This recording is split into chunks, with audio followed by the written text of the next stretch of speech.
començament de la botiga de Musical Emporium, que va fundar el meu avi, Josep Llobet i Gardella, en l'any 1900. Ell va estar bastants anys a Amèrica, i quan va venir d'Amèrica és quan va buscar un local aquí a Barcelona i va començar la botiga, va trobar aquest local i era el 109 de la Rambla. Llavors el meu avi va començar per tenir editorial de partitures, sobretot molta música religiosa, una col·lecció que es deia Música Sacra, amb el qual hi havia moltes misses i molts càntics religiosos. També després d'autors catalans, com era Pau Casals, hi ha una sardana a Pau Casals, hi ha coses d'en Morera, hi ha coses d'autors catalans, alguna cosa d'en Granados, alguna cosa de tot autors catalans, i va començar més com a editorial més que com altres articles. Desgraciadament el meu avi va morir en 1909, o sigui que va estar aquí només 9 anys a la botiga. Va continuar l'àvia, Adela Colombo, que era italiana, amb un gerent. Ells van continuar també amb l'edició de partitures locals aquí, hi ha moltes sardanes, hi ha sardanes conegudes, hi ha cançons catalanes com L'Emigrant, sardanes com Bona Festa, coses que en aquells temps es venien bastant bé. Així va continuar tota la trajectòria de la botiga fins que jo vaig entrar, jo sóc el net del fundador, i vaig entrar a la botiga a treballar, en aquells temps es feia el servei militar, i quan es va acabar el del servei militar, que hauria ser l'any 56, que jo vaig començar a estar a la botiga. Vaig veure que simplement venent partitures i venent articles de l'editorial que havia fundat l'avi no era suficient. Llavors és quan jo em vaig decidir a començar a incorporar a la botiga instruments musicals. Era quan començava a venir el turisme aquí a Espanya. Llavors, està clar, el primer que demanaven que si guitarres, que si castanyoles, i és al principi el que van posar aquí a la botiga. Van suprimir un piano que hi havia aquí a l'entrada amb el qual la gent provava les partitures, i està clar, i es passaven a vegades mitja hora, una hora provant partitures, i compraven un parell de partitures, amb la qual la veritat és que no era rentable. Llavors tot aquell espai que ocupava el piano ho van fer servir per posar guitarres, després van seguir acordeons, van seguir instruments de vent, saxofons, clarinets, instruments de percussió, i ara actualment en el que ens defensàvem més era en tota la part d'instruments musicals, i com cosa secundària teníem la qüestió de venda de partitures. En aquest aspecte també nosaltres érem coneguts perquè jo havia viatjat bastant i havia vist instruments musicals una mica així que no es troben a les botigues, perquè guitarres i castanyoles i saxos es troben a tot arreu, però instruments ètnics, com de països una mica com de l'Àsia, flautes, que hi ha interessants, instruments de corda com els charangos de Sud-amèrica, com instruments de la Índia, com el bansuri, de flauta, i instruments com el sitar, la cora, un instrument del Senegal. Tot això hi ha poques botigues que ho tinguin a Barcelona. I nosaltres, sense fer venir grans quantitats, però teníem aquests instruments, amb la qual també això ens ajudava a superar una mica la venda d'instruments musicals. Últimament, amb la llei que va sortir de la LAU, amb el qual els establiments de rentes antigues, està clar, els hi afectava la qüestió del lloguer.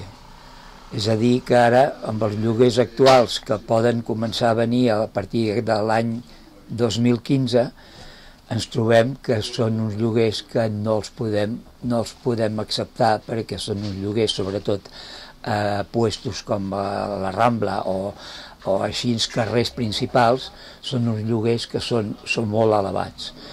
Nosaltres ens trobàvem que ja amb un lloguer relativament baix ja teníem problemes perquè la crisi ens ha afectat molt.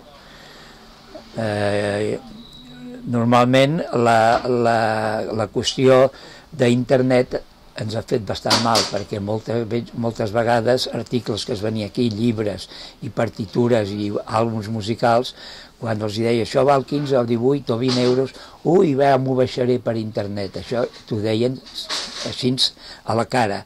Total, que això ens ha tret molta venda. És a dir, que ja ara, amb un lloguer baix, ja teníem dificultat per treure beneficis.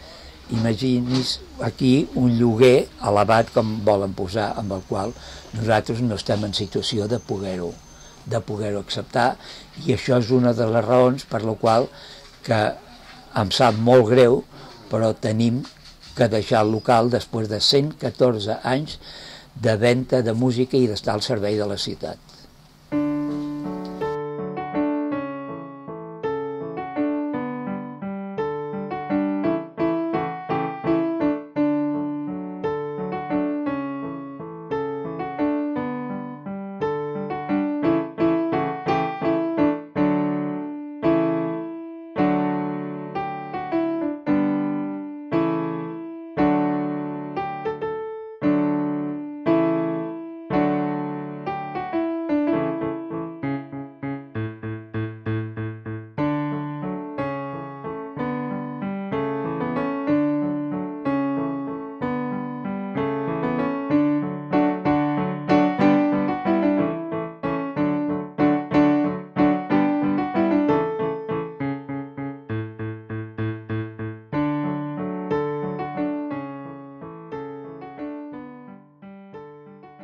Soc el Víctor Riera, un dels copropietaris de l'Índio, que està aquí des de 1850-1870. Llavors, va començar amb una petita botiga, llavors es va anar fent una mica més gran, una miqueta més gran, fins que cap allà al 1925 van fer un vestíbul gran, que no hi havia cap botiga a Barcelona que tingués un vestíbul gran i una façana maca, tota al·legòrica en els índios americans, que és el tema del nom. I fins al 36 va funcionar perfectament, amb 10 dependents, 5 aprenents, modistes que venien amb les clientes. Era la casa número 1 amb novetats de senyora, que inclús s'importaven de París i de Londres. També de París van portar un indi que era mecànic, que es movia, que era una gran atracció, sobretot pels crios, que els hi feia gràcia el moviment i els ulls que se li encenien. I per desgràcia, durant la guerra va caure una bomba i va fer malbé l'aparador, va caure l'indi, es va partir per la meitat i ja no es va poder recuperar. Llavors, a partir del 41, va agafar el meu pare, un altre soci, i van continuar amb el negoci, amb les mateixes tradicions i amb les mateixes ganes. El que passa que ja les èpoques ja no eren les mateixes, ja era més difícil, ja hi havia més competència, va vindre la confecció i, a poc a poc, van anar minvant els beneficis i al final ja quasi pot dir que només hi havia pèrdues, i després ja va vindre l'última puntilla, que va ser la lau, i ja el canvi de contracte, els preus era impossible d'assumir i per tant hem tingut que deixar el negoci.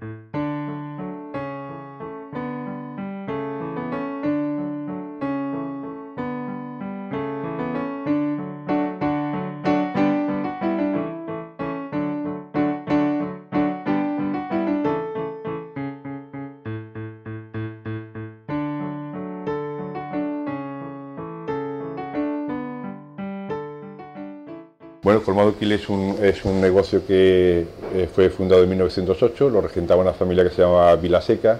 Desde 1908 hasta el año 40 era un horno, y en el año 40 se lo traspasó a don Julián Quiles, que era empleado de Mantequería Simón, una mantequería muy conocida y de mucho prestigio en el Paseo de Gracia de Barcelona.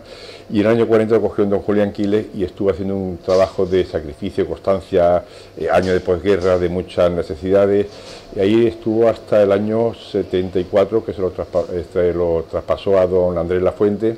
Julián Quiles no quería traspasar su negocio, en el que él había sufrido tanto y había trabajado tanto, a cualquier persona. Se lo quería traspasar a su amigo y colaborador Andrés Lafuente, que tenía el mismo perfil de persona que tenía él y de trabajo. De hecho, seguimos manteniendo lo mismo que Julián Quiles en su día estableció, la forma de trabajo, los guardapolvos, todo lo seguimos manteniendo como Julián Quiles lo hacía y don Andrés Lafuente lo ha mantenido.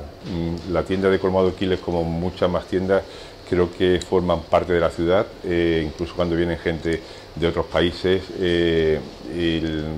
nos hacen fotos y van buscando productos, lo que sea el azafrán, lo que sea, productos que no lo encuentran en ningún otro sitio, vienen al Colmado Quiles, y creo que es un negocio que forma parte de la ciudad.